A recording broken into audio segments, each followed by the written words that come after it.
Bem, Shabbat Shalom. Antes de mais nada, Shabbat Shalom. Todos vocês de muitas partes do mundo. E este é um Shabbat interessante porque, obviamente, estamos fazendo isso online porque é Sexta-feira Santa. E estou aqui sozinho. Estou sozinho porque Raquel está no trabalho e Denise e Raquel, desculpe, Denise e Dália estão em Chicago. Porque Dália está olhando para a pós-graduação. Ela foi para Rush. Eles foram para Rush agora. Ela parecia gostar bastante disso. Estou feliz por ter descoberto as chances de encontrar um bom genro para minha filha querida. É mais vantajoso morar lá devido à presença de uma escola de medicina na Rússia. Portanto, não há problema em ter um genro judeu médico, desde que não seja especializado em pediatria. Tenha cuidado, tenha cuidado. Eu treinei lá. Cara, isso é algo contra agora, mas contanto que não seja um pediatra, um nefrologista pediátrico estaria bem. Mas isso me fez pensar. Eu já estou levemente decepcionado porque eu queria que a Dália fosse advogada e se tornasse uma juíza da Suprema Corte. Então não tenho certeza de como alguém se torna um patologista da fala na Suprema Corte do país onde exerce a profissão. Mas eu confio na Dália. E esta porção da Torá desta semana tem algo interessante que leva a isso, que lida com isso. Diz lá em Levítico 8:30, Parshat Zav é o segundo no livro de Vaikra. Moisés usou óleo da unção e sangue do altar para aspergir em Arão, suas vestes, seus filhos e as roupas deles, conforme foi ordenado por Deus. Dessa forma ele consagrou Arão, suas vestes, bem como seus filhos e as vestes destes. Então, como mencionei, grande parte desta Parashat Tzav trata da consagração de Arão e seus filhos ao Kohanut, tornando-se sacerdotes, o sacerdócio. Moisés deve cuidar dos rituais. Ele é responsável por atender às necessidades do irmão e dos sobrinhos. E eu continuo tentando imaginar as emoções que ele deve ter experimentado nesse exato momento. Os filhos de seu irmão estavam seguindo os passos de seu pai em uma posição de prestígio, de honra, de destaque.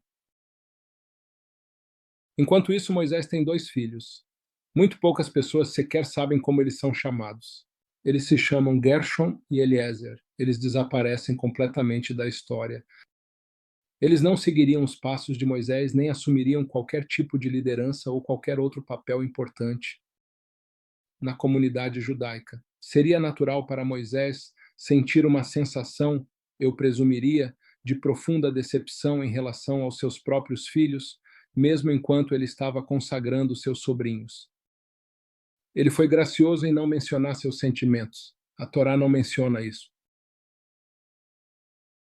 Eu diria que, como rabino, uma das maiores e mais preocupantes questões que enfrento no aconselhamento é: os pais estavam desapontados com seus filhos.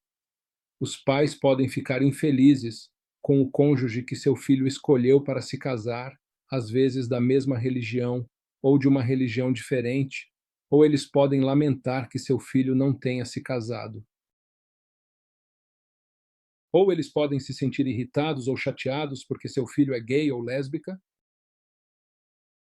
Eles podem até ficar chateados com a escolha de carreira de seus filhos, a cidade em que eles escolheram viver, ou como eles criaram seus filhos ou seus próprios netos. Qualquer tipo de escolha de estilo de vida possível não deve deixar os pais chateados ou desapontados. Eles podem acreditar que o filho deles não alcançou todo o seu potencial em termos de ambição, carreira, educação, entre outros aspectos. Muitos pais judeus também têm questões específicas que os preocupam. Podem estar temerosos ou frustrados porque seu filho escolheu viver em Israel, ou podem estar chateados porque seus filhos se tornaram mais observantes do que eles. Quantas vezes eu ouvi, Rabino, meu filho é ortodoxo, agora ele não atende o telefone no Shabat nem come na minha casa? Às vezes, os arrependimentos dos pais são justificáveis. Ninguém gosta de testemunhar seu filho fazendo escolhas tolas. Com frequência, pais fazem exigências irracionais dos filhos adultos, o que é muito comum. Eu disse aos pais algumas vezes: seu trabalho é criar seus filhos com os valores certos e depois deixá-los ir. Você não controla escolhas de adultos. Pode comunicar sentimentos, desejos, mas filhos devem decidir por si mesmos. Em português, a ideia é dar raízes e asas às crianças para um futuro promissor. Eles fazem escolhas tolas. Se fizerem, que seja. Tente ajudá-los se puder. Tudo o que você pode fazer é manter as linhas de comunicação e a porta aberta. Você não precisa concordar com todas as decisões que seu filho toma, mas nunca deve parar de amá-lo, o que eu acho que é meio garantido. Existe uma tensão natural entre pais e filhos. As crianças estão tentando se afastar de seus pais e afirmar a verdadeira identidade que eles possuem. Como pais, eles enxergam seus próprios pais como controladores. É opressor. Por outro lado, os pais nunca deixam de exercer a sua função de pais.